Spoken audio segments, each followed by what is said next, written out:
네, 반갑습니다. 오늘은 대신증권의 이경민 부장님 모셨습니다. 부장님 반갑습니다. 네, 안녕하십니까. 네. 네, 최근에 또 많이 바쁘실 텐데 네. 또 나오셔서 너무 감사드리고 네. 사실 저희 채널에 이제 작년 말경에 네. 나와주셔서 2025년 이제 한 해의 전망을 네. 좀 얘기해 주셨었는데 네. 벌써 거의 상반기가 다 지나가고 있습니다. 네. 좀 어떻게 지내셨어요, 상반기?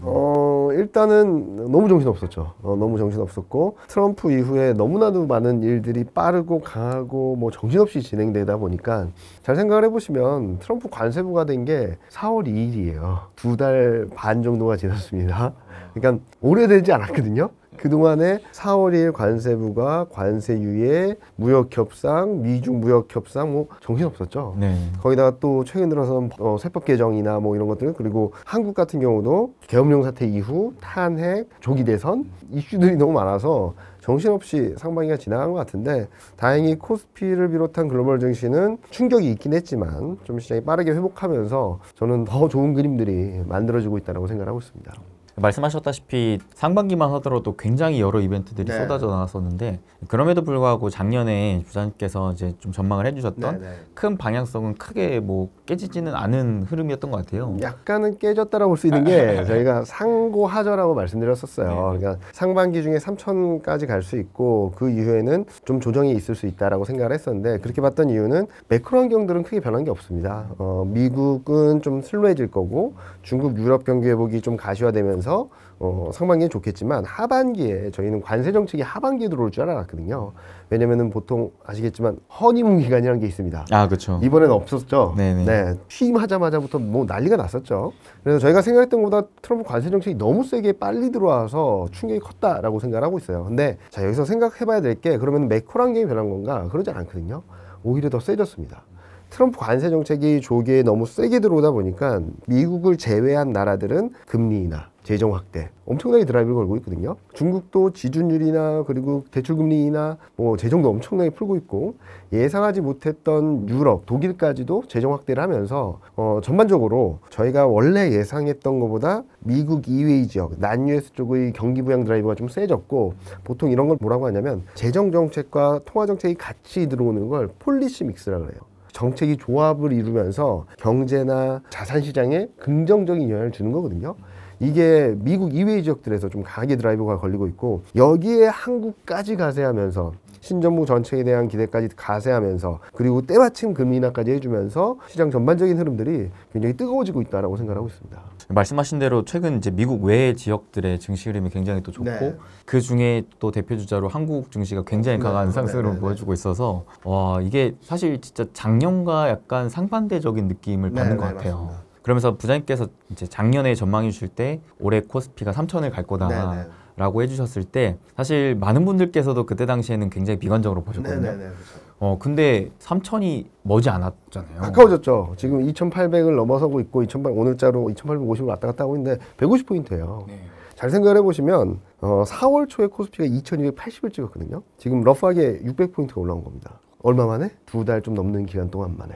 근데 연말까지 어디까지 갈까 좀 봐야 되긴 하겠지만, 저희는 상단을 좀 더 열어놓을 필요가 있다라는 생각을 하고 있어서 좀 더 긍정적인 뷰를 가지고 시장을 대응하는 게 맞다라고 생각을 하고 있습니다. 그러면서 이제 최근에는 많은 분들께서 오히려 한국 증시가 이제 강세장으로 접어들었다 이런 말까지도 하고 있는데, 문제는 단기적으로 또 너무 가파르게 오르는 것도 한편으로 투자자 입장에서는 이게 맞나 싶은 것 같기도 해요. 일단은 작년 7월 고점 이후 코스피가 올해 4월 초까지 굉장히 큰 하락을 겪었잖아요. 자, 이게 중기 조정이라고 한다면 어떻게 보면 이제 상승이 시작됐다라고도 볼 수 있어. 그래서 등락은 있을 수밖에 없습니다. 저희가 생각하는 하반기를 봤을 때 뭐 저희는 7, 8월까지는 좀 상승 여력이 좀 열려 있다라고 생각하고 있고, 3천 이상 갈 수도 있다라고 보고 있고, 8, 9월, 10월 달에 조금은 쉬겠지만 이제 11월, 12월 지나면서 다시금 내년 상반기를 향하는 상승 추세가 좀 강하게 전개될 수 있다고 보고 있는데, 조정은 있을 겁니다. 근데 이 조정을 어떻게 대응하냐가 문제라는 거죠. 만약에 지금 코스피가 2,800을 다이렉트로 넘는 게 부담스럽다라고 하시는 분들이라면, 지금 추격 매수보다는 조금은 뜨거워졌을 때, 좀 식어갈 때 그때 좀 매수하는 게 맞지 않을까라는 생각을 하고 있고, 만약에 주식을 많이 갖고 계신 분들이라면 뭐 그냥 갖고 계셔도 되는데, 뭐 이제 새롭게 신규 투자하시는 분들이라면 저는 그 얘기는 드리고 싶어요. 지금 가격대라도 5%라도 사라. 그래서 더 올라가면 내비두고 조정받으면 10%, 20%, 30% 비중을 조정받을 때마다 늘려놓으시면 아마 내년 상반기에는 여러분들이 생각하셨던 것보다 좀 더 높은 레벨에서 시장을 맞이할 수 있다라고 생각하고 있으니까 조정은 있을 거지만 그 조정을 비중 확대 기회로 삼자라는 것들을 계속 강조드리고 있습니다. 그만큼 지금도 사실상 투자의 매력도가 있다라는 말씀이신 거네요. 지금 많이 올랐다라고 하는데 선행 PER이 10배가 안 됩니다. 9배를 살짝 넘었고요. PBR은 1배에 한참 벌었습니다. 선행 PBR 기준으로 0.85배예요. 그러면 상승 여력 충분히 있다라고 생각을 하고 있고, 저는 3천 이상을 열어놓을 수 있는 그림, 그리고 내년에 더 올라갈 수 있는 그림들이 열려 있다. 오히려 하반기 조정이 아니라 올해 4월달에 쇼크가 있었던 게 훨씬 더 투자자분들에게는 좋은 기회를 열어준 것이다라고 생각하고 있습니다. 매를 미리 맞은 만큼 이제 앞으로는 좀 더 우리가 앞을 내다보고 갈 수 그렇죠. 있을 만한 네. 흐름들이 놓여 있다라는 거네요. 네. 그래서 매크로 환경들은 더 좋아진다는 거죠. 미국도 이제 조만간 금리 인하를 하겠죠. 하반기 중에 금리 인하를 쓸 거라고 보고 있는데 그 전에 앞서 예상했던 것보다 중국의 재정 정책도 강해졌고 그리고 금리 인하도 매 분기 할 겁니다. 이제 유럽은 지난주에 7번 연속 금리 인하를 했고 추가 금리 인하를 예정하고 있고 독일은 재정 정책을 굉장히 세게 했어요.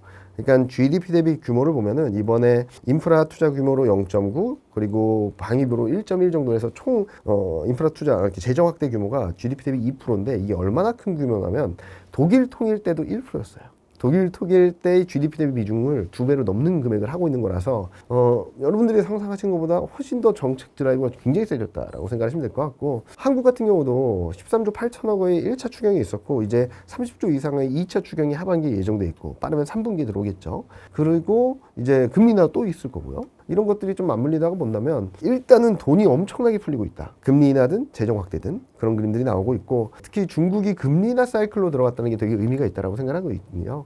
왜냐면은 여러분들 M2 규모 그러니까 시중 유동성 규모를 보면 미국, 유럽 합친 것만큼 돼요. 중국이 혼자. 거기서 금리 인하한다? 좀 레버리지 효과가 좀 클 수 있어서 저희는 유동성 충분히 풀리고 있다. 상단을 좀 더 열어놓자. 여기다가 한국 같은 경우는 이런 정책과 더불어서 밸류업을 할 수 있는 그리고 밸류 정상화를 찾기 위한 자본 선진화법이라든지 상법 개정이라든지 이런 것들이 예정돼 있어서 충분히 지금 디스카운트 돼 있는 부분들이 정상화되는 것만으로도 저희는 3천 이상을 열릴 수 있다라고 생각하고 있습니다. 또 한편으로는 이제 신정부가 출범하면서 네. 이제 코스피 5천 포인트도 막 기대한다라는 전망이 나오고 있는데 이에 대해서는 어떻게 생각하세요? 뭐 충분히 가능성 있는 얘기라고 볼 수 있겠죠. 지금 워낙 오래된 디스카운트 요인들이 많이 남아 있죠. 여러 가지 이유들, 고질적인 이유들도 있겠죠. 뭐 산업적으로 본다면 산업 사이클 산업이 많다, 배당 성향이 낮다. 그리고 뭐 지배구조 문제다 뭐 여러 가지들이 있는데 지금 이재명 정부의 흐름들을 보면은 일단은 그동안 디스카운트 됐던 여러 이유들 중에 하나가 뭐가 있냐면 한국은 시가총액이 매년 사상 최고 친 건 아세요? 네네. 그 말은 무슨 말이냐면 유통주식수가 계속 늘어난다는 거예요. 그렇죠. 반대로 미국은 계속 줄어듭니다. 그러면은 지금 이재명 정부에서 상법 개정을 통해서 하겠다는 여러 가지 정책들 중에 하나는 이 방향성을 바꾸겠다는 거거든요. 무다한 대로 늘어날 것 같은 이 유통 주식수가 뭐 자사주 소각이라든지 이런 것들을 통해서 꺾여 나가게 된다면 정상화될 수 있고 EPS에 뭐가 들어가죠? 주식수가 들어갑니다. 네네. 그러면 이게 줄어든다는 의미는 EPS가 커진다는 의미죠. 그러면 EPS 상승이 자연스럽게 될 것이고 그리고 자본을 그냥 묵혀만 놓는 게 아니라 이거를 활용하게 된다면 ROE도 높아지면서 PBR은 높아질 거고. 그런데 왜 자꾸 4천, 5천 얘기가 나오냐면 지금 코스피 선행 PBR이 0.85배인데 ROE가 한 10% 조금 안 돼요. 근데 한국 자체만으로의 과거 흐름들을 봤을 때 적정 가치만 따져봐도 3,100입니다. 그러니까 1배까지 가는 게 아니라 과거 2000년 이후 흐름 봤을 때 ROE가 10%일 때 어느 정도 가면 적정할까 봤을 때 한 0.95배 되거든요. 네네. 그것만 해도 3,100 정도가 돼요. 자, 그런데 지금 전 세계적으로 봤을 때 ROE가 10% 전후인 나라들의 밸류에이션 얼마일까? 제일 낮은 데가 1.2입니다. 진짜 한국 증시 싸네요. 그리고 평균적으로 보면 1.5 정도 돼요. 그럼 여기서 3,100에서 1.5라고 한다면 50%를 열어놓을 수 있겠죠. 그렇죠. 그럼 단순 산술 계산해도 4,500 정도가 나오는 거고 그리고 지금 12개월 선행 EPS가 297, 298 정도가 되거든요. 근데 올해 이익 증가율이 25%, 내년이 14%, 2027년이 다 집계가 안 됐는데 10% 정도 돼요. 그러면은 이익이 레벨업 되는 만큼 선행 EPS는 올라가겠죠. 여기서 10%만 올라가도 330입니다. 러프하게 300이라고 치면. 근데 이게 밸류에이션이 10배까지 간다 하면 3,300일 거고 12배를 간다고 한다면 4,000을 넘을 거고 이런 계산들이 나와서 충분히 가능하다는 얘기를 하고 있는데 그러기 위해서는 정책적인 뒷받침이 충분히 돼야 될 것이고 두 번째로는 글로벌 흐름들이 좀 뒷받침돼야 줘야 될 것 같아요. 전 세계가 막 힘들어지는데 한국만 독야초청할 수는 없잖아요. 그쵸. 그래서 타이밍이 괜찮다라고 생각하고 있습니다. 일단은 글로벌리 돈을 풀고 있고 재정을 집행하고 있고 경기 부양을 위해서 총력을 다하고 있는 상황에서 한국의 디스카운트를 해소하기 위한 그림이다. 그러면은 글로벌 증시는 우상향하는데 한국은 그동안 저평가돼 있던 걸 정상화하면서 더 아웃퍼폼을 할 수 있다고 생각하거든요. 이런 것들을 열어놓고 본다면 뭐 무리된 숫자는 아니다. 그게 뭐 1년이 걸리든 2년이 걸리든 3년이 걸리든 충분히 정책이 시행되는 것만큼 그리고 고질적인 디스카운트 요인들이 해소되는 것만큼 충분히 상단을 열어놓을 수 있다고 생각하고 있습니다. 근데 이제 한편으로 또 궁금한 게 최근에 이제 많은 국가들이 돈을 풀고 있는데 네. 우리나라도 그렇고 이 돈들이 내수를 이제 진작시키는 네. 곳으로 많이 쓰여지고 있잖아요. 네. 그러다 보면은 이제 우리나라 기업들이 돈을 버는 구조로 봤을 때 결국 이제 수출이 많이 돼야 네. 되는데 이 부분에 있어서 이제 국내 기업들의 실적 성장이 실제 이제 돈 풀기의 영향에 따라서 가능한 건가? 저희는 충분히 가능하다고 생각하는 거죠. 많은 분들이 관세 정책이 세게 나왔을 때 한국 교육 때문에 어떡하냐. 라고 했는데 제가 그때 많이 말씀드렸던 것 중에 하나가 아니 미국하고만 힘든 거지 중국하고 힘든 거 아니다. 다른 나라에 많이 팔면 된다라고 말씀드렸거든요. 그래서 5월 달까지 일평균 수출 보면 플러스 1%예요. 미국은 마이너스였긴 했지만 중국, 대만, 홍콩, 아세안 이런 쪽들에서 수출이 늘어나면서 좋은 그림들을 보여주고 있거든요. 이런 그림들은 중국도 마찬가지입니다. 아직 5월 달 데이터가 이제 나올 텐데 관세 충격이 제일 컸던 게 4월이잖아요. 네네. 4월 달을 보면 중국에서 미국으로 수출하는 건 마이너스 10%가 넘게 빠졌지만 다른 나라들이 증가하면서 4월 중국 수출은 플러스 7.9였습니다. 그런 그림들이 나오고 있다는 거죠. 그리고 내수 회복을 위해서 여러 가지들을 펼치다 보면 수요가 커지겠죠. 그러면은 수출 중심 국가인 한국은 경제도 괜찮아지고 기업 실적도 좀 나아지는 그림들이 나올 수 있다라고 보고 있어요. 자, 이렇게 말씀드리면 또 하나 이제 원달러율이 내려오니까 수출 기업들 실적이 망가질 거야. 막 이런 무슨 분들이 많으세요. 지금은 약한 건 달러만 약합니다. 위안화도 강하고 엔화도 강하고 유로화도 강하고 원화도 강하고. 그럼 다른 나라들과의 수출 경쟁력에 있어서는 크게 문제가 되지는 않거든요.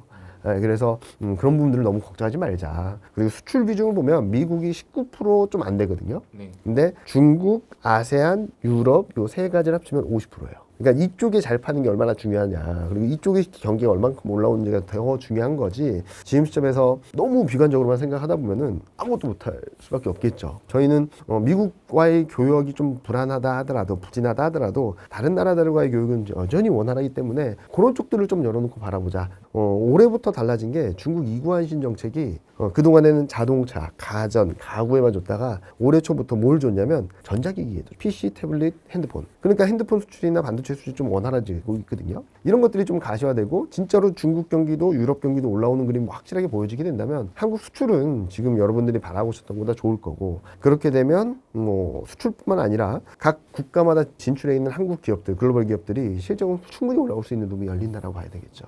근데 이제 이전까지의 사실 미국 경기가 워낙 또 탄탄했고 워낙 좋았죠. 그다음에 한국 경기 특히나 수출 부분에 있어서 이제 미국 쪽의 비중이 계속 늘어나고 있었던 네, 상황이었잖아요. 맞습니다. 그러다 보니까 오랜 기간 동안 사실 국내 주도주들이 거의 이제 미국 쪽으로 네. 돈을 버는 기업들이었는데 네. 그럼 이 흐름 또한 좀 바뀔 수도 있는 건가요? 뭐 올해부터 조금 바뀌곤 있죠. 일단은 조선 방산 기계는 뭐 전반적으로 미국 쪽의 정책 수혜주라고 볼 수 있겠고 지금 최근 뭐 이재명 정부가 들어오면서 급등을 하고 있는 그리고 어마어마한 상승을 하고 있는 금융과 지주사 같은 경우는 국내 정책 수혜주라고 볼 수 있겠고 자 그러면 하반기에 더 봐야 될 것은 이제 진짜로 중국과 유럽 경기가 올라옴으로 인해서 저는 아직까지 눌려있는 수출주들을 좀 봐야 된다고 생각하고 있어요. 이런 순환매가 나타날 수 있지 않을까라는 생각을 하고 있어서 수출주, 반도체, 자동차, 2차전지, 뭐 내수주로 볼 수 있는 것은 제약바이오, 인터넷 이런 쪽들이 좀 상반기에 너무 부진했지만 좀 하반기에는 좀 반전을 보여주지 않을까라는 기대를 하고 있습니다. 확실히 굉장히 오랜 기간 동안 또 눌려있는 네. 주식들이기 때문에 잘 생각을 해보시면은 한 3달 전만 해도 금융 보셨나요? 거의 다 안 봤죠. 안 봤죠. 네. 지주사 보셨나요? 몇 년 동안 안 보셨을 거예요. 완전 안 봤죠. 안 보셨죠. 네. 그리고 또 하나 생각을 해보면 최근 급등하고 있는 조선 몇 년 전에만 하더라도 망한다 그랬습니다. 그렇죠, 그렇죠. 네. 건설 몇 년 전만 해도 망한다 그랬어요. 이제 줄도산한다 그랬어요. 그렇죠, 그렇죠. 몇 달 뒤 또는 반년, 1년 전을 이렇게 되돌아가 본다면 지금 올라와 있는 종목들을 이때 망한다고 했던 기업들이 되게 많아요. 그쪽에서 좀 기회가 커지지 않을까라는 생각을 하고 있고 올해 같은 경우는 상반기에 워낙 좋았던 업종과 안 좋았던 업종의 격차가 너무 커요. 그래서 저는 이 정상화되는 과정, 순환매 과정이 하반기로 가면 갈수록 좀 더 강해지지 않을까라는 예상을 하고 있습니다. 그러면 지금 신규 진입을 할 거라면은 네. 기존에 많이 올랐던 주식들이 아니라 좀 네. 바닥권에 눌려 있고 네. 오히려 이제 수출 회복 기대감과 함께 하반기에 네. 좀 턴어라운드를 턴어라운드 기대할 할 수 있는. 그래서 저는 매니저분들을 만나도 지금 평준화했을 거잖아요. 시장을 따라가기 위해서 주가가 움직여서 오버히트 돼 있고 언더히트 돼 있고 막 그런데 계속 리밸런싱 하자. 그러면 시장을 최소한 따라갈 수 있다라고 말씀드리고 있는데, 근데 최근 뭐 소수 업종들이 워낙 급등을 하다 보니까 힘든 부분들은 분명히 있겠죠. 예. 그런데 저는 오히려 몇 달 전만 해도 안 봤던 금융과 지주사가 튀는 것처럼 지금도 안 보는 업종들에서 하반기엔 기회가 열릴 것이다라는 생각을 하고 있습니다. 근데 이게 참 많은 분들께서 그런 흐름들을 기대는 하는데 네. 이게 눌려 있는 거를 샀을 때 이 친구도 이제 새롭게 올라가지 않겠나라는 네. 식으로 이제 투자하는 걸 많은 개인 투자자분들이 선호하니까. 근데 올해 상반기도 그렇고 작년도 보면은 되게 특정 업종들 위주로만 강세를 네, 계속 맞아요. 보였었잖아요. 네네. 이만하면 될 것 같은데 하면서 또 가고. 맞아요. 그러니까 그런 흐름들이 이어지다 보니까 더 어려워하시는 것 같아요. 그러면은 이렇게 얘기를 해볼게요. 작년 상반기에 제일 셌던 업종이 뭔지 기억하시나요? 24년 상반기 그때는 반도체가 반도체 플러스 밸류 프로그램. 하반기는 어땠죠? 거의 다 죽었죠. 네. 그리고 올해 몇 달 전만 하더라도 몇 달도 아니죠. 한 달 전만 하더라도 가장 뜨거웠던 게 뭐였죠? 조선 방산기계. 최근 좀 많이 흔들리고 있죠. 그래서 영원히 가는 주식은 없어요. 결국에 정점을 도달하면 너무 심하다, 아니면은 이 정도면 적정하다, 너무 심하게 올라왔다, 이 차이가 있을 뿐이지 영원히 올라가는 주식은 이게 작전주밖에 없거든요. 보통 작전주도 이제 망하기 마련이긴 하지만, 그래서 저는 더 올라간다라고 할 수 있는 부분들을 잘 매매하시는 분도 계시겠죠. 그러니까 추격 매매를 해서 수익을 찾아오는 분들도 분명히 계시겠지만, 지금 좀 더 러프하게, 좀 더 길게 투자하신 분들, 스윙 트레이드를 하신 분들의 입장에서는 지금은 올해 상반기는 워낙 많이 수익률 격차가 벌어졌으니까 지금은 이 위쪽에 있는 애를 따라갈 게 아니라 이 밑에 쪽에 있는 애들 중에서 뭐가 좋을지, 특히 하반기 실적이 좀 올라오는 업종들을 봐야 되거든요. 대표적으로는 반도체가 있고요. 그리고 2차전지가 있고, 그리고 제약바이오하고 인터넷이 좀 하반기 실적이 레벨업 되거든요. 이런 업종들은 지금 저평가 매력을 다시 한번 받을 수 있고, 이게 추세 반전일지는 좀 봐야 되긴 하겠지만, 이렇게 벌어져 있는 수익률 갭을 이렇게 좀 축소시킬 수 있는 그것만으로도 저는 30% 이상 상승 여력은 있다고 생각하고 있거든요. 이 업종들이. 그래서 그런 것들을 열어놓고 바라보자라는 말씀드리고 싶습니다. 사실 반도체 2차전지야말로 작년, 재작년에 이제 워낙 좋았었다가 이제 그때 당시에 물렸던 분들이 아마 많으실 것 같은데 이번 기회에 좀 탈출을 기대해봐도 되는 건가요? 반도체 같은 경우는 내년 상반기까지 오르면은 충분히 탈출하고 수익을 내실 수도 있다고 생각하고 있고요. 2차전지는 조금 더 시간이 걸릴 것 같긴 해요. 2차전지 같은 경우는 제가 5월 초에 2차전지 잘하면 반등하겠는데라고 생각했거든요. 왜 그러냐면 미국 수출이 98%가 증가했어요. 2차전지 수출이. 그러니까 미중 갈등이 심해지면서 중국에 대한 의존도를 낮추기 위해서 한국 배터리를 많이 수입했다라는 거거든요. 미국 입장에선. 네네. 근데 안 됐죠. 5월달에 더 빠졌어요. 왜 그랬냐? CATL 상장과 그리고 유상증자 이슈로 더 빠졌거든요. 그래서 좀 더 힘든 구간을 더 겪고 있지만, 저는 몇 가지를 좀 체크해 보시면 좋을 것 같아요. 전 세계 전기차 판매의 몇 프로가 미국인 줄 아시나요? 15에서 20%입니다. 80% 정도가 유럽하고 중국이에요. 그럼 중국, 유럽 경기가 올라가주면 전기차 판매가 좀 좋아지겠죠. 그런데 뭐 이게 얼마큼 좋아질지 모르겠지만, 일단은 중국, 유럽 경기가 올라와서 전기차 수요가 바닥을 통과했다라는 이 기대가 들어오게 된다면 2차전지 관련된 원자재 쪽들이 먼저 움직일 수 있다고 생각하고 있고, 그러면서 2차전지 소재, 그 다음에 숫자가 찍히면서 얼만큼 팔렸다라는 게 나오면서 2차전지 셋업체도 같이 움직이는 그림들이 하반기 중에는 펼쳐질 수 있지 않을까라는 예상을 하고 있습니다. 그래서 아까 설명해 주셨던 게 어찌됐든 우리가 지금 너무 상반기에 강한 주식들을 따라잡기보다는 일단 이 친구들은 좀 눌릴 때를 좀 노려보고 새롭게 하반기에 턴어라운드를 기대할 만한 쪽은 이제 수출 회복과 함께 실적도 좀 다시 턴을 할 수 있을 만한 반도체, 2차전지, 인터넷, 제약바이오까지 이런 쪽을 한번 또 하반기에는 눈여겨보면 좋을 것 같다는 생각이 드네요. 최근에 이제 환율 움직임이 심상치가 않더라고요. 다이나믹하죠. 이게 사실 환율 움직임을 예측한다라는 게 되게 난이도가 높긴 하지만 최근에 제가 좀 봤을 때는 굉장히 중요한 변곡점에 있다라는 느낌을 좀 받거든요. 특히 이제 최근 한 2개월간 트럼프 취임 이후로 또 관세에 대한 우려감들이 좀 해소가 되면서 환율이 급격히 이제 달러 약세와 함께 떨어지고 있는 상황으로 말미암아 외국인들이 한국 주식을 엄청 많이 사더라고요. 그래서 이 흐름이 과연 하반기에도 좀 이어질까라는 부분을 좀 고민해보고 싶은데 어떻게 생각하세요? 일단은 원달러 환율 흐름을 예측하기 전에 달러화를 봐야 되겠죠. 달러화의 50% 이상 구성하는 게 유로화입니다. 그래서 미국과 유럽 간의 경기 격차가 되게 중요해요. 작년만 하더라도 미국 예외주의, 미국만 잘 나가였잖아요. 네네. 따져보면 진짜 맞았습니다. 왜냐면은 전년 대비 GDP 성장률을 보면 미국이 작년 2분기 미국 GDP 성장률 3%, 유럽은 0.5%. 어마어마한 격차죠. 근데 이게 쭉 떨어져서 올해 연말쯤, 올해 4분기쯤에는 미국 0.9, 유럽 0.7. 2.5의 격차가 0.2로 줄어든다면 달러는 어디로 갈 것인가? 일단 달러는 올해 내내 약세 방향으로 갈 수 있다는 거죠. 중요한 거는 이제 하반기 중에 미국 경기 언제쯤 바닥을 찍고 턴할 것인가가 중요하긴 한데 여튼 미국과 유럽 간의 경기 격차를 본다면 달러 인덱스는 떨어지는 거고 자 이런 와중에 요걸 보셔야 돼요. 원달러 환율은 아직까지 1350원대에서 왔다 갔다 하고 있는데 달러 인덱스는 작년 10월 저점을 깼습니다. 작년 10월 저점을 깨고 내려왔는데 작년 10월 원달러 환율 얼마였을까요? 1308원이었어요. 여기까지는 무조건 간다는 거죠. 자 그러면 왜 그동안 왜 못 갔냐? 첫 번째로는 국내 정치적 불확실성이 있었죠. 그런 것들이 좀 길게 이어졌고 두 번째로는 관세 정책으로 인한 쇼크가 있었고 이런 것들이 복합적으로 작용하다 보니까 1450원에서 1500원대에서 굉장히 오래 길게 머물다가 1450원이 깨지면서부터 쭉 내려오는 그림이 나오고 여기에 재정 드라이브가 걸리고 신정부에 대한 정책 기대가 들어오니까 더 내려가는 그림이 나오겠죠. 네. 그러면은 정책이 시행되고 2차 추경이 돼서 진짜로 내수가 살아나게 된다면 원달러율은 더 떨어지겠죠. 그리고 달러 대비 원화 약세 강도로 보면은 과거 고점 수준이 110 정도였어요. 이게 이번에 120까지 튀었거든요. 너무 튀었어요. 그러니까 외국인이 정말 정신없이 팔았잖아요. 그렇죠. 이게 120까지 갔던 게 지금 115 정도로 떨어졌습니다. 상대적으로. 이 말은 무슨 말이냐면 달러가 움직이는 것보다 상대적으로 원화가 강하다. 그러니까 외국인이 또 정신없이 들어오죠. 이게 정상화되는 것만으로도 110까지 내려갈 수 있는데 그러면은 원달러 환율 고려하지 않고 그냥 가만히 있어도 외국인은 5%를 먹을 수 있습니다. 환으로만. 그럼 살까요? 안 살까요? 사죠. 사죠.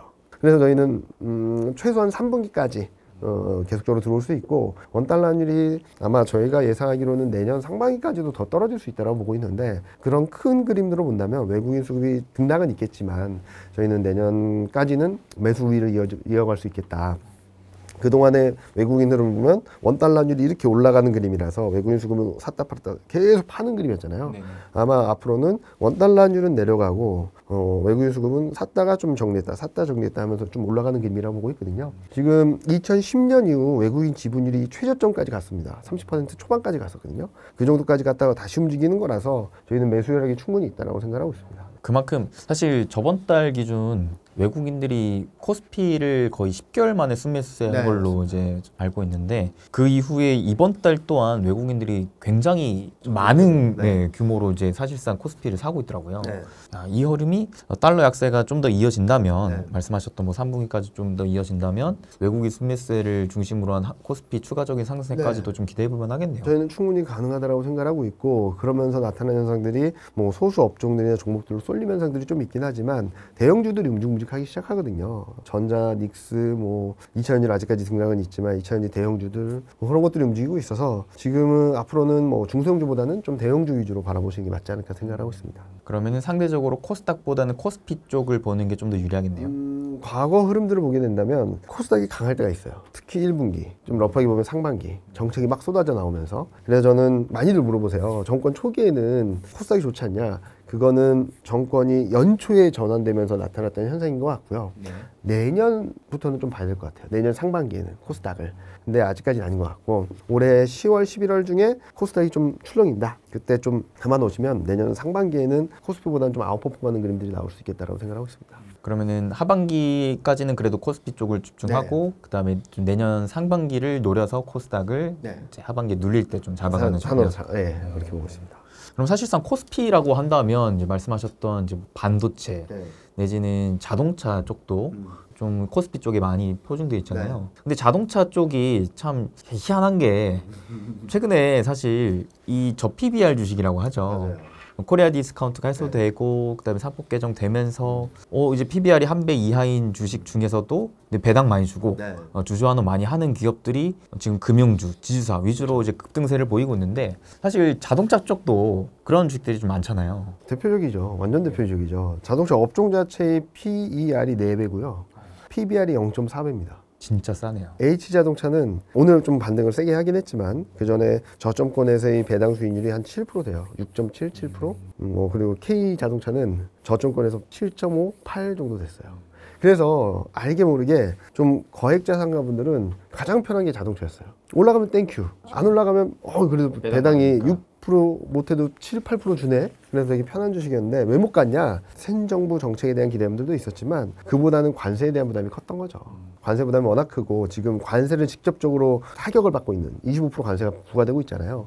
그게 있는데 아마 지금 7월 중으로 예상되는 한미 무역 협상을 좀 봐야 될 것 같습니다. 거기서 한국이 제시한 게 25% 관세 없애달라라고 하고 있거든요. 근데 영국의 케이스를 보게 된다면 쿼터제를 할 수도 있어요. 근데 영국도 보면은 쿼터제를 러프하게 만들어놔서 실질적으로 무관세나 마찬가지예요. 한국도 현기차가 지금 미국에서 판매되는 것 중에 몇 프로가 미국 내에서 생산되냐면은 60%예요.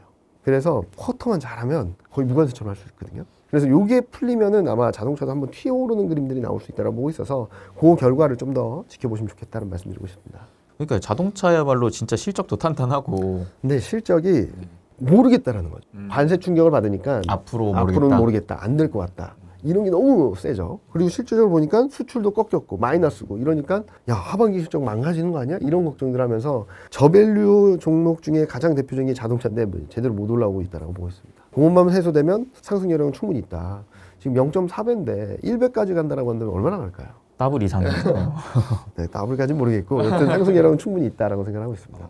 근데 한편으로 그 관세에 대한 불확실성이 여전히 또 잠재하고 있는 게 또 반도체 2차 전지잖아요. 네.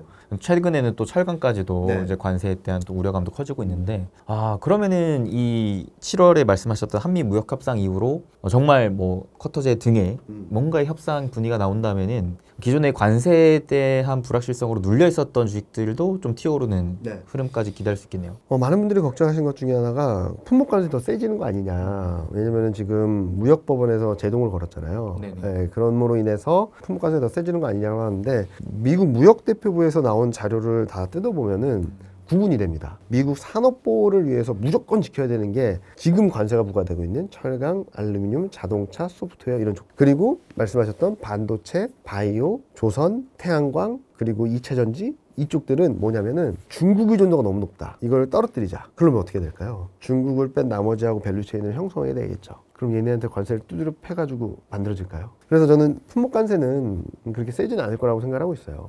또는 수장카드로 사용하고 하면서 중국을 좀 압박하는 스타일이 아닐까라는 생각을 하고 있어서 품목 관세 너무 걱정하지 말자. 오히려 미중 갈등이 심해지면 수혜를 받을 수 있는 애들이 얘네들이에요. 반도체, 2차전지, 제약바이오, 조선, 태양광 이런 애들이에요. 그래서 아까도 잠깐 말씀드렸듯이 미국으로 수출하는 2차전지 수출 증가율이 4월 달에는 98%, 5월 달에는 40몇 %였어요. 이런 것들이 좀 가시화되고 있어서 저희는 중국을 좀 더 톤다운하기 위한 새로운 밸류체인을 만들고 싶은데 한국이 핵심인 수밖에 없는 산업들이라고 보는 거죠. 그래서 조선 같은 경우는 엄청나게 급등을 했죠. 반도체, 제약바이오, 뭐 2차전지, 태양광 이런 쪽들은 아직까지 거기에 대한 퀘스천 마크가 남아있다 보니까 불안해 하시는데 아마 관세가 그렇게 세지 않다면 계속 위협도 했잖아요. 바이오 관세할 거야, 반도체 관세할 거야 막 그러고 있었는데 그런 것들이 조금 그 정도는 아니구나 라는 것만으로도 업사이드는 충분히 열릴 수 있다고 생각하고 있습니다. 근데 최근에 그 미국 쪽에서 이제 중국 의존도를 낮추면서 좀 다시 부흥시키려고 하는 산업이 그러면서도 주식시장에서도 좀 조선 다음으로 주목받는 섹터가 원전이지 않습니까? 이쪽은 좀 어떻게 보세요? 원전도 지금 체코 원전이나 이런 것들에 대한 가시적인 성과가 있어서 좀 더 긍정적으로 바라볼 수 있다고 생각하고 있는데 수주가 필요하겠죠. 체코에 이어서 어떤 수주를 따내는지가 좀 중요하다고 보고 있고 이게 미국 원전을 팔기 위한 정책이 아닐까? 윤석열 전 대통령이 있었을 때도 보면은 SMR을 미국 걸 사라고 했었어요. 우리 걸 사주겠다가 아니라. 그래서 그거를 좀 더 꼼꼼히 따져봐야 된다. 그리고 지금 원전 같은 경우는 웨스팅하우스와의 그런 관계가 있어서 수익성이 얼만큼 나올지도 좀 따져봐야 되고 물론 수주를 받으면서 기대감이 굉장히 커졌는데 거기에 대한 이의득실을 조금 더 꼼꼼히 따져봐야 되지 않을까라는 생각을 하고 있습니다. 그래서 확실히 부장님께서는 하반기에는 바닥에서 새롭게 턴어라운드 되는 주식 위주로 좀 주목하고 계시네요. 그쪽을 보는 게 여러분들에게 투자 기회가 좀 더 많을 거라고 생각하고 있고요. 업사이드도 훨씬 더 높기 때문에 물론 지금까지 잘 갔던 업종들도 쉬었다가 다시 갈 수 있겠죠. 근데 지금 더블 났으니까 또 더블 날 거야? 이거를 보기보다는 이렇게 눌려있던 애들이 업사이드를 높여주는 게 좀 더 좀 투자 측면에서는 좀 유망하다라고 생각하고 있습니다. 근데 이제 저희 구독자분들께서는 아무래도 이제 상반기에 주도주 위주로 공부를 좀 많이 해놓으셨어가지고 아마 기존에 강했던 주식들 위주로 좀 많이 잡고 계실 것 같은데 네. 그러면은 이런 분들은 어떻게 되나요? 이런 분들한테는 저는 지금 많이 올라온 종목들은 아까도 제가 매니저분들한테 말씀드린다고 했잖아요. 그냥 리밸런싱을 그대로 시장 비중 대비 해놨다가 지금 한 2, 3개월 지났더니 올라온 오버웨이트 된 애들이 있고 언더웨이트 된 애들이 있다고 그랬는데 요 오버웨이트 된 애들을 줄여서 요 언더웨이트 된 애들을 높이자라는 거죠. 그래서 저는 요런 그림으로 말씀드리고 개인 투자분들을 말씀드린다면 지금 수익이 많이 나신 종목들은 좀 정리하는 게 맞다라고 생각하고 있고, 그러니까 다 파는 게 아니죠. 뭐 또 올라갈 거예요. 또 올라갈 텐데 상승 탄력이나 여력은 이쪽이 그렇게 세진 않을 거다. 오히려 이쪽을 좀 줄여서 저 밑에서 골골대고 있는 애들을 좀 골고루 사놓으시면은 하반기에는 이쪽에서 또 한 번 업사이드를 보여주면서 수익을 또 한번 좀 크게 가져갈 수 있지 않을까라는 예상을 하고 있습니다. 확실히 지금 이 시기가 포트폴리오에 좀 리밸런싱이 좀 활발하게 나와야 되는 시점이라고 보여지네요. 네, 보통 보면은 2020년 이후 보면은 상반기에 강했던 업종이 하반기도 초강세를 이어가는 경우는 없었어요. 거의 없었나요? 네, 상승 탄력이 현저히 떨어지는 경우는 있었지만 아니면 마이너스로 반전하는 경우도 있었습니다. 그런데 이게 상반기에 40% 올랐던 게 하반기에 40% 오른 적은 없었어요. 오히려 상반기 마이너스 30% 했던 게 하반기에, 그러니까 코스피 대비 말씀을 드린 거예요. 아웃퍼폼하는 수익률인데 하반기 올라오는 게 좀 더 컸고, 여기서 상반기 못했던 애들 중에 하반기 이익이 상반기보다 좋아진 업종들을 따져봤더니 2020년 이후 상승 확률은 60%고요. 평균 수익률은 코스피 대비 4%포인트 아웃퍼폼했어요. 그래서 아웃퍼폼한 확률이나 이런 것들이 절반이 넘기 때문에 저는 이 아직까지 못 올라온 애들 중에 하반기 실적이 레벨업된 애들, 아까도 잠깐 말씀드렸던 반도체, 2차전지, 제약바이오, 인터넷 이쪽들이 조금 더 매력적이지 않나라는 생각을 하고 있습니다. 그러면은 그런 업종을 공략할 때 좀 주의할 사항도 있을까요? 일단은 반도체 같은 경우는 좀 올라왔죠. 네네. 여튼 등락은 있을 거예요. 등락 있을 때마다 좀 비중을 높여가자는 거고, 전반적으로 와장창 사지 말자라는 거예요. 제 생각은. 일단은 반도체도 좀 반등을 했고, 자동차도 좀 반등을 했고, 인터넷도 좀 반등을 했고, 제약바이오도 좀 저점에서 좀 올라오고 있는 그림이죠. 그래서 등락이 있을 때마다 좀 모아가자. 변동성을 활용해서 모아가자. 2차전지는 엄청나게 빠져서 바닥을 잡는 듯 한 번 더 내려갔잖아요. 그러면은 직전 저점을 깨고 내려왔는데, 직전 저점을 회복하는 데까지는 좀 천천히 사자. 밀리면 사고 반등하면 내비두고, 밀리면 사고 반등하면 내비두고, 그래서 좀 천천히 사자라는 말씀드리고 있거든요. 저는 저점 고점을 딱딱 맞출 수는 없잖아요. 네네. 그걸 맞추면 이게 점집을 차리든지 뭐 그렇게 해야 되겠죠. 그게 쉽지 않으니까 저는 분할 매도, 분할 매수를 하자는 말씀을 계속적으로 드리고 있습니다. 아무리 좋은 업종이나 종목이라고 하더라도 분할 매수, 분할 매도하는 게 맞다라고 생각하고 있고, 그런 차원에서 소외주들은 분할 매수, 그리고 많이 올라온 업종들은 분할 매도 하는 게 맞지 않을까 하는 생각을 하고 있습니다. 지금까지는 사실 미국이 아닌 쪽에 돈풀기 정책으로 인해서 한국도 미국이 아닌 쪽의 수출 회복과 함께 바닥에서의 턴어라운드들을 좀 기대할 수 있겠다라는 포인트를 하반기에 좀 큰 전망으로서 말씀해 주셨는데, 한편으로는 그러면 미국은 이라는 생각이 드네요. 그럼 미국은 사실 작년에는 또 굉장히 좋았었다가 엄청나게 좋았죠. 올해 상반기는 상대적으로 또 지지부진하고 또 달러도 약세 흐름, 최근에는 또 뭐 트럼프와 일론 머스크가의 또 관일등 이런 것들이 또 휩싸이면서 미국 주식은 어떻게 해야 되나라는 좀 고민들을 하실 것 같은데, 미국 주식이 망가진다거나 그런 말씀드리는 건 아니에요. 미국 주식은 저는 당분간은 좀 박스권이지 않을까라는 생각을 하고 있습니다. 일단 그렇게 보는 이유는 트럼프 돌출 행동들이 많아지면서 미국 주식에 대한 매력도가 좀 약해지고 있다고 보고 있어요. 신용등급 강등 이슈도 있고, 관세 정책도 있고, 머스크와의 갈등도 있고, 이런 일련의 사태들이 미국 주식을 더 사야 되나? 이런 생각을 하게 만들겠죠. ETF 플로우를 보면은 나스닥으로 꾸준히 들어가긴 해요. 근데 지금 S&P에서는 200억 달러 이상 빠졌어요. 올해 안에. 자금이 빠져나왔습니다. 어디로 갔냐? 글로벌, 신흥국, 중국, 한국으로 들어왔어요. 한국으로도 지지난주에 들어왔고, 지난주에 또 들어왔어요. 2주 연속 들어오긴 했는데 1년 만에 ETF로 자금 들어온 겁니다. 미국 주식을 팔고 한국으로 들어온 게 그동안에는 글로벌에서 팔아서 미국으로 가고, 신흥국에서 팔아서 미국으로 가고, 중국에서 팔아서 미국으로 가고, 한국에서 팔아서 미국으로 갔는데 이게 좀 전환되고 있다는 거죠. 그럼 미국 주식은 작년 2분기에 3%였던 성장이 올해 4분기에는 0.9로 간대요. 1% 밑으로 간다는 겁니다. 작년까지만 하더라도 미국의 잠재 성장률 이상의 성장을 했다면 이번엔 잠재 성장률 이하로 내려가겠죠. 그래서 저는 금리 인하를 하는 시점 전후로 해서 다시금 미국도 힘을 낼 수 있다. 왜냐면 경기 부양이나 이런 것들이 들어올 거고, 또 하나는 트럼프 정책이 상반기까지는 관세 가지고 좀 티격태격하고 노이즈가 있긴 할 텐데 하반기 내년으로 가면 갈수록 아마 경기 부양 쪽에 방점이 찍힐 거예요. 지금 왜 이렇게 트럼프가 난리를 치면서 관세하고 도지하고 난리를 치냐, 재정을 확보하려고 하냐, 경기 부양을 하고 싶은 거죠. 이게 트럼프 1기 때랑 정반대입니다. 그러네요. 네, 트럼프 1기 때는 2017년 취임하고 나서 감세해줬고요. 규제 완화해줬고 지금 뭐 하려고 하는 것들을 다 했어요. 전반부에. 그리고 2018년에 1월 달부터 본격적으로 품목 관세를 시작해서 지금이랑 비슷하게 막 관세 정책을 펼쳐왔는데 2018년 11월 달에 중간 선거에서 져서 트럼프가 후반부는 아무것도 못했습니다. 자, 그럼 어떻게 할까요? 지금 재정도 취약한 상황이고 재정 드라이브 걸려면 재정이 필요하니까 재정을 확보할 수 있는 관세, 도지하고 재정 어느 정도 확보되면 이번에 감세 연장도 하고 막 그랬잖아요. 그런 것들하고 내년에는 여기다가 소득세랑 법인세 감면 인하까지 해주면 2026년 11월 달에서 중간선거에서 이기고 내가 뭔가 더 할 수 있겠다.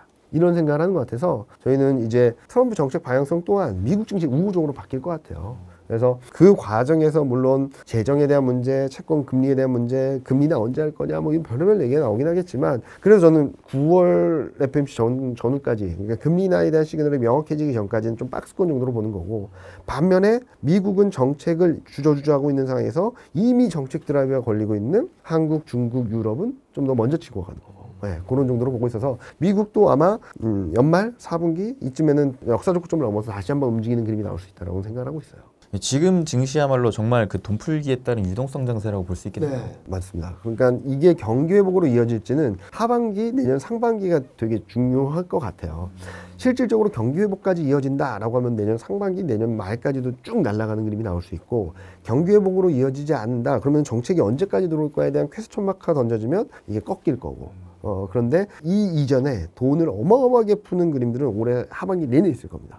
이렇게 되면은 작용 반작용 같이 이렇게 되는 거죠. 야, 경기 나빠. 돈 더 풀 거야. 야, 경기 나빠. 재정 더 풀 거야. 이런 그림들이 나오면서 시장 계속적으로 출렁이면서도 계속 올라가는 그림이 나올 수 있다고 생각하고 있습니다. 근데 이런 또 유동성 장세가 앞서서 이제 코로나 시즌 때 네. 또 있었잖아요. 네. 그때랑 지금이랑 또 비교해 보면 어떤 것들이 좀 차이가 있을까요? 코로나 때는 단방 한순간에 제로금리를 갖고 그냥 헬리콥터 머니로 돈을 막 풀어 제꼈고 전 세계적으로. 그렇기 때문에 이때랑 지금 유동성 레벨업 규모는 비교하기는 어렵죠. 근데 그때랑 지금 다른 것 중에 하나는 중국입니다. 중국 이구안 신금액이 3천억 위안인데 이게 작년 대비 2배거든요. 그리고 GDP 대비 규모를 보면 금융위기 때만큼 돈을 풀고 있어요. 재정으로. 그리고 유동성이 이만큼 늘어난 상황에서 올해 말까지 금리 인하 사이클이 지속되게 된다면 중국발 유동성 효과는 좀 세지 않을까라는 생각을 하고 있어요. 근데 여기서 가장 큰 형님이라고 할 수 있는 미국이 주저주저하다 보니까 코로나 때보다는 좀 약하다. 코로나 때처럼 강하면은 그때는 1,400에서 2,800 다이렉트 들어갔잖아요. 네, 따블이 났던 장인데 지금도 뭐 그럴 수 있다라고도 볼 수 있겠죠. 그런데 그때보다는 좀 약한 그림들. 그래서 올해 4분기쯤에 미국이 진짜로 금리 인하하고 경기 저점을 통과하는 그림이 나오게 된다면 좀 더 탄력적인 그림들이 나올 수 있다라고 생각을 하는 거죠. 이게 코로나 때는 또 중국이 그렇게 적극적으로 돈을 안 풀었잖아요. 네, 돈을 안 풀고 우린 괜찮아. 우린 아무 문제 없어 그랬는데 문제가 제일 심각했죠. 네.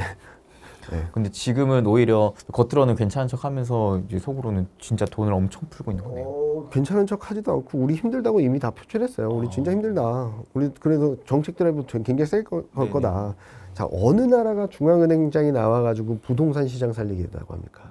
어느 나라가 주요 3대 은행장들이 나와서 주식시장 살리겠다고 합니까? 그 정도로 세게 드라이브 걸겠다라는 거예요. 그래서 중국 증시 한번 보시면 조정 제대로 없이 그냥 꾸준히 올라가고 있어요. 네, 그런 그림들이 나오고 있어서 저희는 중국 증시도 굉장히 좋게 보고 있다라고 봐주시면 될 것 같습니다. 야, 지금 말씀만 들으면은 진짜 투자하기 엄청 좋은 상황이네요. 네, 엄청 좋은 상황이죠. 근데 좀 안타까운 거는 제가 2,280 찍고 반등할 때 2,300에도 2,400에도 2,500에도 계속 사자라고 말씀드렸었는데 이제 2,800 넘으니까 이제 막 살까 말까 고민하신다는 거죠. 그럴 때는 좀 쉴 수 있어요. 그래서 지금은 너무나도 사고 싶은 욕심이 생기실 때는 조금 천천히 사셔도 된다. 그러다가 또 그럴 거거든요. 이렇게 쭉 올랐다 충 이렇게 내려오면 아유 떨어질 것 같아요. 또 못 사요. 그렇죠, 그렇죠. 그래서 제가 아까 말씀드렸듯이 사고 싶으신 분들은 지금 가격에서라도 5%, 1%라도 사자라는 거예요. 그러면 내 평균 단가가 만들어지기 때문에 5% 밀리면 20% 사고 5% 밀리면 30% 사고 이렇게 해서 좀 피라미드 전략처럼 지금 가격을 작게 사더라도 밀릴 때마다 비중을 더 늘려가면은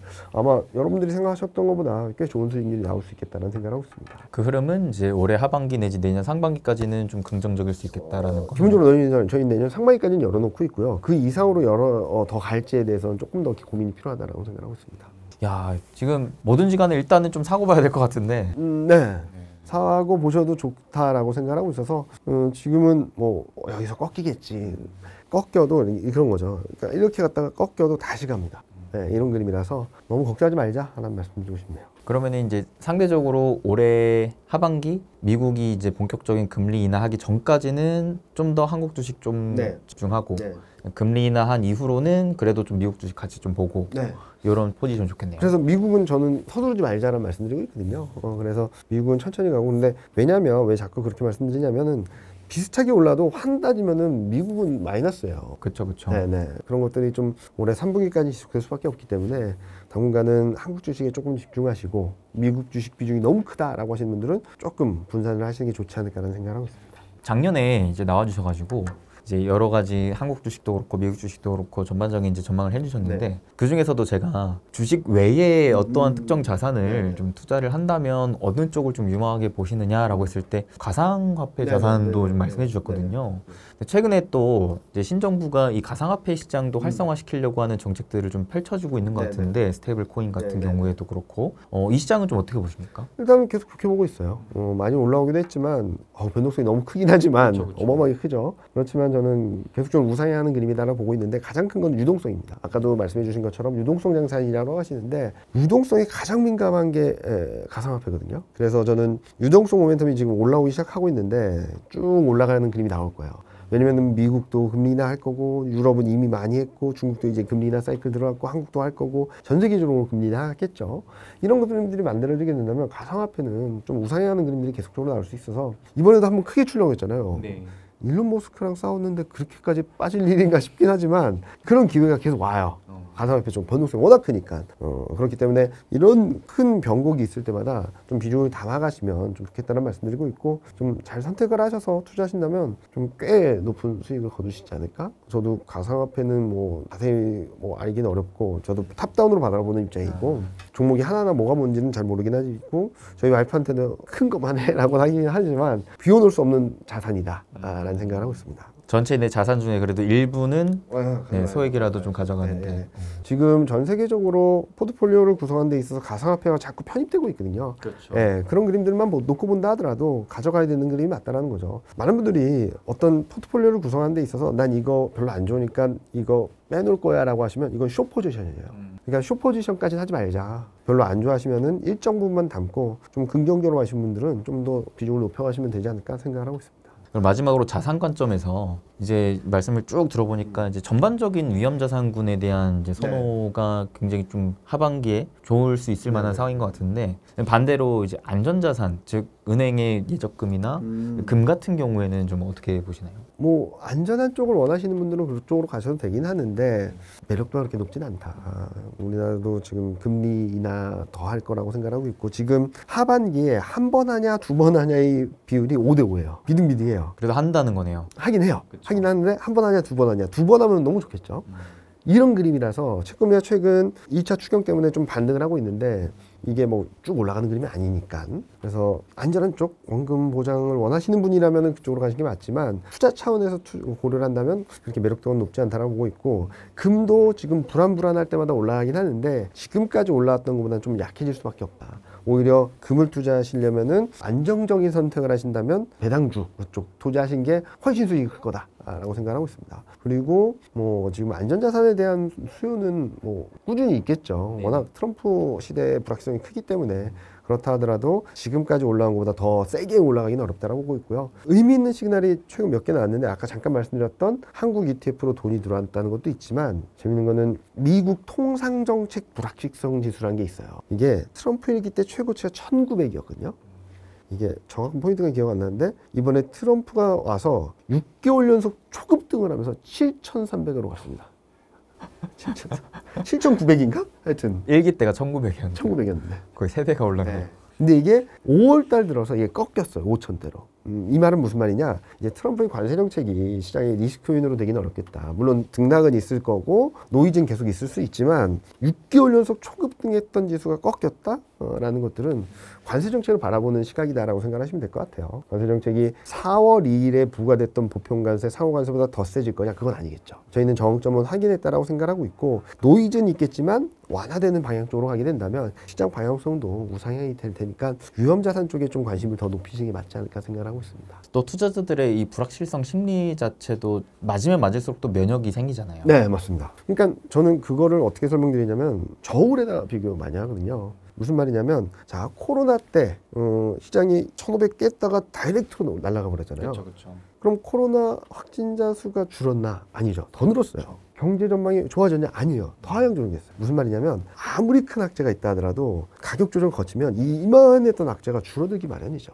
반대로 별거 아니라고 했던 호재들이 하나둘씩 뭉치면서 호재의 무게감이 조금씩 커지면서 결국에는 악재가 이만했던 게 줄어들고 호재들이 좀 모이면서 점점 커지면 이게 시장이 반전이 나온다는 거거든요.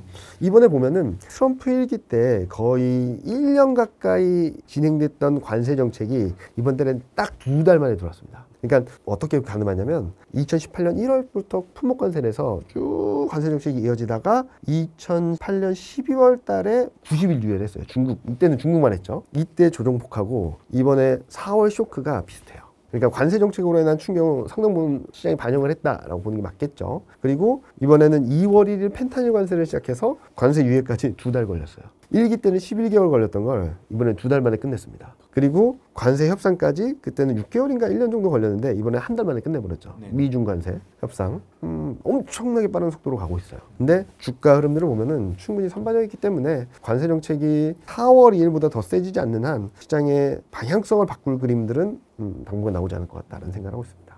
말씀하셨던 그런 핵심 이벤트들의 이 진행되는 속도 자체가 너무 빠르다 보니까 투자자분들께서 뭔가 이 투자 결정을 내리는데 참 힘든 것 같아요. 그래서 뭐 여러 가지 보시는 것들도 많겠지만 작용 반작용 그리고 아까 말씀드렸던 저울 관련해서 말씀을 드리고 있어요. 아무리 큰 악재라고 하더라도 가격 조정을 받으면 기회가 오는 거고 아무리 나쁜 악재가 있으면 거기에 상응하는 정책이 들어오면 더 좋은 그림들이 열리는 거고 이번이 비슷하다라고 생각을 하거든요. 관세 쇼크가 있긴 했지만 빠르게 반영을 했고요. 그러면서 그 관세의 충격에 대한 무게감이 약해졌고 두 번째로는 관세가 세게 들어오니까 미국 이외의 지역들이 재정 드라이브, 통화 정책 이게 더 세진 거죠. 그런 것들을 좀 계속적으로 피력하고 있는데 뭐 한번 잘 찾아보시면은 여러 가지 내용들이 있을 겁니다. 그래서 올라가면 더 올라간다, 내려가면 더 내려간다 막 그런 것들보다는 지금 변곡점 같은데 어떻게 판단하는지 저는 같이 일하는 친구들한테 캐스터가 되지 말고 전망을 하자는 말씀 많이 드리거든요. 욕을 많이 먹긴 해요. 틀릴 때도 많이 욕을 먹고 초반에 반대되는 얘기할 때도 많이 욕을 먹는데 저는 그게 맞다라고 생각을 하고 있어서 제가 생각하는 것들 그러니까 앞으로 어떤 일이 벌어질까에 대한 상상을 되게 많이 하거든요. 그리고 지금 상황을 어떻게 봐야 될까에 대해서 판단도 많이 하고 그런 것들을 계속 업데이트 드리고 있으니까 그런 것들을 좀 염두에 두시고 시장을 바라보시는 게 좋지 않을까. 근데 저도 RA 때나 주니어 때는 정신 못 차리고 있었겠죠. 네. 지금 20년 넘게 일하면서 그래도 남들과 다른 생각, 지금 상황에서 좋은 것들이 더 좋아질 수 있을지 나쁜 게 더 나빠질지에 대한 고민들을 더 많이 하고 있어서 지금은 전환점이 가까워지고 있다라고 생각하고 있습니다. 되게 또 중요한 말씀 해주신 것 같은데 사실 투자라는 게 이제 미래를 보면서 네. 내가 배팅을 하는 거잖아요. 네. 지나온 과거 현재를 보면서 이제 내가 뭐 이거를 브리핑을 하는 게 아니라 네. 그렇기 때문에 이게 틀리더라도 전망을 한다는 것 자체가 되게 중요한 것 같아요. 근데 또 누구는 그러시더라고요. 트레이더는 그렇게 하면 안 된다고. 그래서 제가 밑에 있는 친구나 다른 분들한테 많이 말씀드리는 건 기술적 분석 좀 봐야 된다는 말씀 많이 드리거든요. 중요한 지지선 저항선을 깼을 때는 빨리 손절을 해야 되는 거고 저항선을 뚫고 올라갔을 때는 따라가야 되는 거고 그런 것들도 여러 가지 해석의 영역이 있긴 하지만 지금 시장 흐름들을 보게 된다면 추세가 다시 하락으로 갈 가능성은 크게 없다. 조정은 분명히 있을 겁니다. 조정은 있을 건데 이건 사야 되는 조정이고 버텨야 되는 조정이지 팔아야 될 조정은 아닐 것 같다라고 생각하고 있습니다. 그럼 확실히 이제 강세장으로 접어들었고 이게 약세장으로 바뀌기까지는 아직은 좀 제한적일 것 같다.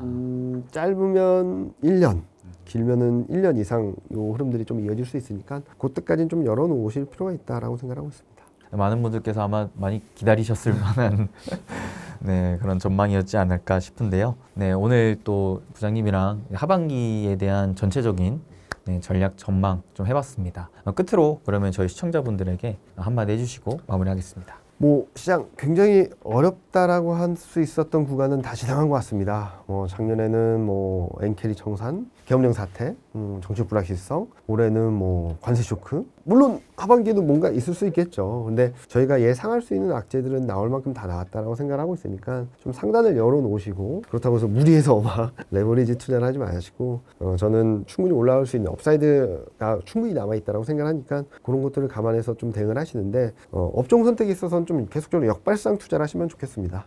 안 좋은 것들이 더 안 좋아질까? 이거보다 더 나빠질 수는 없어. 이런 업종들을 잘 모아가시면은 충분히 기회가 있을 거거든요. 건설도 그랬고, 조선도 그랬고, 지주사도 그랬고, 최근 뭐 금융주도 그렇고, 다들 안 쳐다볼 때 잘 모아놓으셨다면 지금 수익을 충분히 누릴 수도 있겠죠. 그런 업종들을 잘 찾아보신다면 올해뿐만 아니라 내년이든 후년이든 계속 수익률적인 측면에서 상승 확률이나 수익률을 확보하실 수 있는 그런 기회나 그런 수익률 폭도 이전보다 더 나아질 테니까요. 그런 식으로 투자 습관을 잘 들여보시면 좋지 않을까 생각하고 있습니다. 네, 이렇게 이경민 부장님과 함께 2025년 하반기 또 전체적인 전망을 한번 살펴봤습니다. 오늘 이제 말씀해 주셨던 내용들을 잘 참고하셔서, 또한 이 역발상 투자를 여러분들께서도 잘 활용하셔서 또 올해 2025년 하반기 다들 좋은 성과 얻으셨으면 좋겠습니다. 그럼 부장님과 함께 여러분을 응원하는 마음을 담아 마지막 인사드리겠습니다. 여러분 행복 되세요.